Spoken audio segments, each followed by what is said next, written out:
खूप इच्छा होती की आज हॉलवर जायचंय, सरांना भेटायचंय.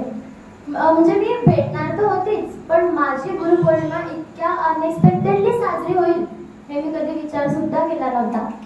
पण आज म्हणजे आई वडील हे आपले पहिले गुरु तर असतातच आणि ते असणारच आहे. पण या ठिकाणी मला एक गोष्ट बोलायची वाटते की आई वडील हे आपल्याला एखाद्या संस्थेमध्ये किंवा एखाद्या चांगल्या मार्गाला लावण्याचं काम करतात, पण त्या पुढचं जे मार्गदर्शन असतं ते आपले त्या क्षेत्रातले गुरुच करतात. आणि अमोल सर आणि दिशा मॅम इतकं म्हणजे माझा स्वतःचा अनुभव आहे की त्यांनी इतकं सुंदर आम्हाला घडवलंय की त्यांना कोणी रिप्लेस करूच शकत नाही. आणि thank you so much Amol sir आणि दिशा मॅम. आणि त्याचबरोबर बालरंगभूमी परिषद सुद्धा आमच्या नेहमी सोबत असते, आमच्या सुप्त कलागुणांना वाव देत असते. त्याबद्दल थँक्यू सो मच बालरंगभूमी परिषद. आणि असंच आम्हाला स्टेज ट्रेनिंग देत राहा. धन्यवाद.